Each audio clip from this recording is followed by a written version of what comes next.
남북공선언이 맺힐 판점수는 축전 기념식을 개하겠습니다.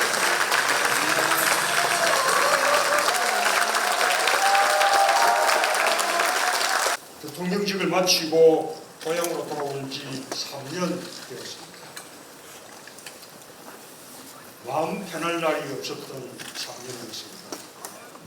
김대중, 노무현, 문재인 정부가 국민과 함께 공들여 이룩한 합의, 여기저기서 무너지는 소리를 들어야만 했습니다. 나라가 국민을 걱정하는 게 아니라 국민이 나라를 걱정해야 하는 나날이었습니다. 2차 세계대전 후 개도국에서 선진국으로 성격한 유일한 나라, 지난 80년간 세계에서 가장 성공한 나라라는 공적 자부심이 무너졌습니다.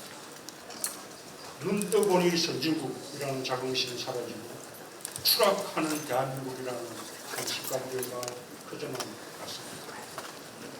전임 대통령으로서 마음이 더욱 참담하고 무거웠습니다. 지난 3년은 그야말로 반동과 퇴행의 시간이었습니다. 모든 분야에서 멈춰서고 뒷걸음질 쳤습니다. 대한민국의 국격은 무너져 내렸고 국내 삶은 힘겨워졌습니다. 한국 경제는 지난 3년간 침체의 늪에서 헤어나오지 못했습니다. 고물가, 고금리, 고환율의 삼중고에 민생 경제는 더욱 어려워졌고 잠재 성장률 2%에도 미치지 못하는 1%대 성장률을 기록하며 저성장의 늪에 깊이 빠져들었습니다. 한국 경제의 버팀목인 수출부터 최악의 성적을 보였습니다. 2017년부터 2022년까지 코로나 상황 속에서도 수출 실적은 19.2% 증가했지만 윤석열 정부 출범 이후 2022년부터 2024년 사이에는 증가율 제로를 비롯해 제자리 걸음을 연치 못했습니다. 민생경제의 지표인 내수소비는 더욱 침체됐습니다. 윤석열 정부 출범 직후부터 작년 말까지 소비지수가 역대 최장기간인 11분기 연속으로 감소했습니다. 노동자 실질임금은 관련 통계가 집계된 이후 처음으로 해마다 감소했고 최고임금 역시 역대 최고치를 기록했습니다. 제조업 취업자 수도 관련 통계가 집계된 이후 가장 적었습니다. 이토록 경제가 어려운데도 국가 재정은 제 역할을 못했습니다. 경제를 살리기 위한 재정의 적극적 역할을 했기 오히려 막대한 세수 결손을 초래했습니다. 2023년과 2024년 각각 56조 원과 31조 원의 세수 결손에 이어 2027년까지 60조 원 이상의 추가 세수 공표가 전망되고 있습니다. 나라 국간이 되면서 국가 경쟁력을 높이기 위한 투자와 서민들의 민생과 복지를 위한 정부 역할을 축소해야 하는 상황이 되었습니다. 윤석열 정부의 경제 실패와 무책임한 부자 감세에 기인한 것으로 세수 기반이 허물어지고 우리 경제의 영역을 약화시킨 후과를 새로 출범하는 정부가 떠안게 되었습니다. 코로나 상황 속에서도 우리 경제를 지탱해내 OECD 주요국 가운데 최고의 성장률을 기록했다. 전임 정부의 적극적 재정 정책을 비난하면서 거꾸로 간 결과입니다. 민주주의 역시 지난 3년간 크게 후퇴했습니다. 영국 이코노미스트 부설 연구기관의 발표에 의하면 2021년 16위까지 상승했던 한국의 민주주의 지수는 윤석열 정부에서 큰 폭으로 하락하여 역대 최저점수, 최저순위를 기록했고 완전한 민주주의 국가에서 결함 있는 민주주의 국가로 전락하였습니다. 스웨덴 민주주의 다양성 연구소에서는 한국의 민주주의 체계 등록을 강변하며 한국을 독재화가 진행 중인 45개 국가 중 하나로 분류했고 국경 없는 기자회가 발표하는 언론 자유 지수도 큰 폭으로 하락하여 세계 62위로 떨어졌습니다. 부끄러운 일이 아닐 수 없습니다. 안에서 새는 바가지, 밖에서도 새는 불입니다. 한반도 평화와 남북관계는 지난 3년간 회복이 어려울 정도로 망가졌습니다. 한반도 평화를 향한 역대 정부의 성과와 노력은 송두리째 부정되었습니다. 모든 대화는 단절되었고 평화의 안줄길이었던 불국 군사합의마저 파기되었습니다. 끝간데 없이 대결을 부추기고 긴장을 고조시키며 남북이 언제 군사적으로 통일할지 모르는 위험한 상황으로 치달았습니다.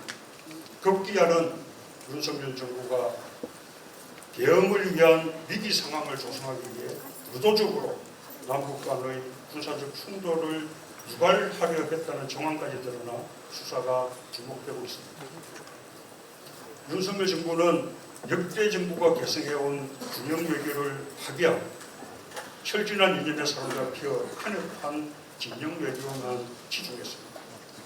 그 결과 주변국의 반발을 키우며 국익은 훼손되었고 평화와 번영의 땅이 되어야 할 한반도는 신냉전 대결의 최전선이 되었습니다. 이제 차기 정부의 최우선 과제가 됐지만 윤석열 정부가 망쳐놓은 외교를 다시 정상화하는 데는 많은 시간과 노력이 소요될 것입니다. 윤석열 정부의 모든 분야에 걸친 총체적인 국정 파탄은 대통령 한 사람의 실패가 아님을 보여줍니다. 집권 세력의 낡은 이념과 낡은 세계관, 낡은 안보관과 낡은 경제관이 거듭해서 총체적인 국정 실패를 초래해왔다는 교훈을 우리는 잊어서는 안 됩니다. 12.3 비상계엄은 대한민국 퇴행의 결정판이었습니다. 민주화된 우리나라에서 이러한 시대착오적 일이 대명천지에 벌어질 것이라고는 꿈에도 생각하지 못했습니다. 수십 년 전 군부 독재 시대에나 있었던 어둠의 역사가 오늘의 대한민국에서 재현되는 것을 보고 세대도 경악을 금치 못했습니다. 방심하면 언제든지 역사를 거스르는 퇴행적 시도가 일어날 수 있다는 것. 늘 깨어있는 시민들의 조직된 힘이 있어야 역사의 반동을 막고 계속 전진할 수 있다는 사실을 국민들은 새삼 절감하게 되었습니다. 반헌법적 비상계엄이 남긴 상처와 후유증은 매우 깊습니다. 무엇보다도 가짜뉴스와 그릇된 신념과 망상에 기초한 정보와 혐오, 극단의 정치가 국민 통합을 해치고 민주주의를 위태롭게 하고 있습니다. 비정상과 몰창 시기판을 치며 민주주의를 근본에서부터 흔들고 있는 현실을 우리 사회가 심각하게 인식하고 이를 극복해 나가는 데 힘을 모아야 할 것입니다. 통합과 상생, 연대와 협치 정치도 이 토대 위에서만 가능할 것입니다. 비상기업이 남긴 경제적 손실 또한 엄청납니다. 한국은행은 올해 총 생산이 6조 원 이상 증발한 것으로 추산했습니다. 비상계엄으로 인한 소비 위축으로 2달 만에 자영업자 수가 20만 명이나 감소하는 등 민생 경제에 준 악영향은 매우 큽니다. 그나마 국회가 신속하게 병 해제를 어기로 전국으로 사태를 종식시킨 것이 환율과 주식시장의 충격을 완화하고 대외 시민들의 추락을 막을 수 있었습니다. 비상계 오면 국가 리더십 공백을 자초했습니다. 격변하는 국제 질서와 격화되는 글로벌 통상 전쟁에 적시에 대응하지 못함으로써 생긴 국가적 손실을 지금 우리는 겪고 있습니다. 역사는 때로는 후퇴하지만 결국 전진한다고 믿습니다. 대한민국은 전 세계가 경탄하는 놀라운 민주주의 회복력을 바탕으로 새롭게 시작하며 앞으로 나아갈 것입니다. 여전히 대한민국은 위대한 나라입니다. 지난 3년간 퇴행의 시간이었다고 해도 그동안 축적되어 온 대한민국의 국력과 위상은 쉽게 흔들리지 않습니다. 대한민국에는 위대한 국민이 있습니다. IMF 위기 극복에서, 촛불혁명에서, 코로나 대유행의 극복에서, 그리고 최근의 기초의 혁명까지 언제나 깨어있는 시민들의 성숙한 시민의식이 위기의 대한민국을 구하며 대한민국을 더욱 강하게 만드는 힘이 되었습니다. 이제 다시 새로운 출발점에 섰습니다. 국민들의 성숙한 시민의식이 역사의 수레바퀴를 다시 앞으로 돌리며 민주, 민생, 평화의 길로 나아갈 기회를 만들어내겠습니다. 역사는 반복한다는 말이 있습니다. 돌이켜보면 역대 민주당 정부는 역대 보수 정권이 남긴 퇴행과 무능을 바로잡고 대한민국을 다시 전진시켜내는 것이 운명처럼 되었습니다. 국민이 선택하게 될 새 정부가 국민과 함께 훼손된 대한민국의 국격을 회복하고 더욱 무능하게 자랑스러운 나라를 만들어 나가기를 기대합니다.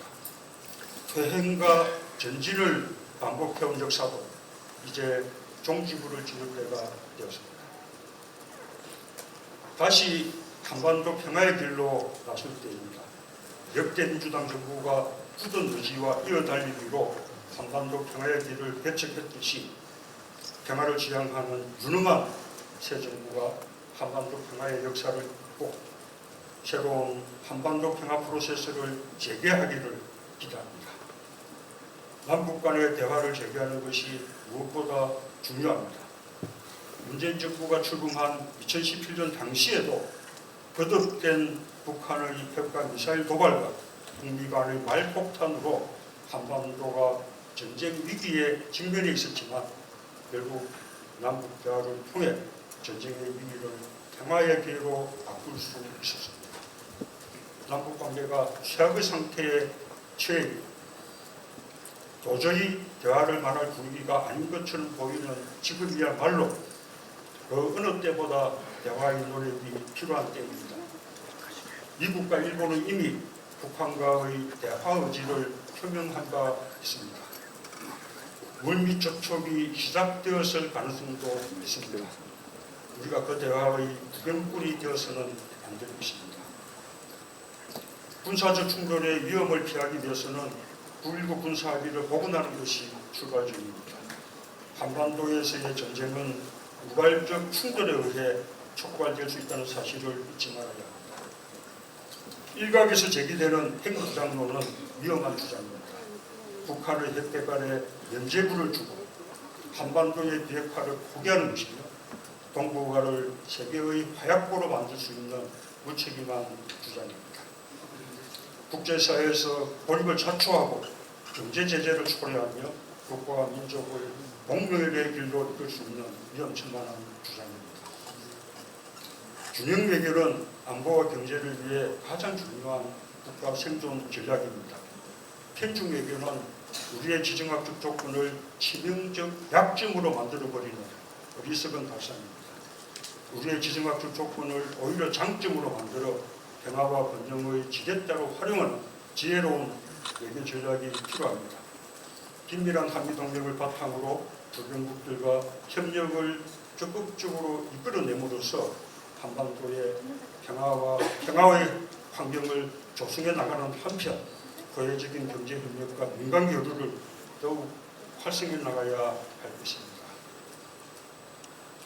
당장은 외교를 복원하는 노력부터 시작해야 합니다. 무모한 비상계엄으로 상당 기간 정상 외교의 공백을 초래했고 외교의 골든타임을 날려버렸습니다. 새 정부는 출범과 동시에 서둘러서 국익과 평화를 최우선에 둔 전방위적 외교 복원에 총력을 기울여야 할 것입니다. 평화는 목표인 동시에 과정입니다. 역대 정부가 남북 간의 신뢰를 쌓고 대화했던 노력들 하나하나가 평화로 가는 과정이었습니다. 네 번의 남북 정상회담에도 남북 정상선언에도 불구하고 우리는 아직 한반도 평화의 정상에 이르지 못했습니다. 하지만 우리가 평화의 길을 다시 이어나간다면 반드시 정상에 오를 수 있을 것입니다. 결코 포기할 수 없는 평화를 위해 다시 신발끈을 조여맬 시간이 찾아왔습니다. 항상 국민 여러분께 감사한 마음입니다. 위대한 우리 국민 덕분에 대한민국은 위기를 극복하며 무너진 것을 다시 세우고 새롭게 도약하는 기회를 맞이할 수 있게 되었습니다. 국민과 함께 역사의 퇴행을 바로잡고 앞으로 나아갈 희망을 품을 수 있게 되었습니다. 민주주의를 지킨 힘으로 더 굳건한 민주주의로 나아가고 경제와 민생이 다시 활력을 되찾길 바랍니다. 뜨거운 민주주의 열정이 평화를 향한 열망으로 모여 한반도의 새로운 평화의 시대가 열리길 기대합니다. 감사합니다.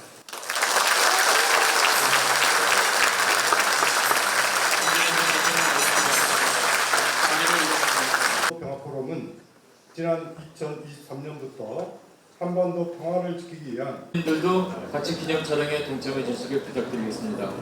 문재인 대통령 내일 분이 퇴장하십니다. 큰 박수 부탁드리겠습니다.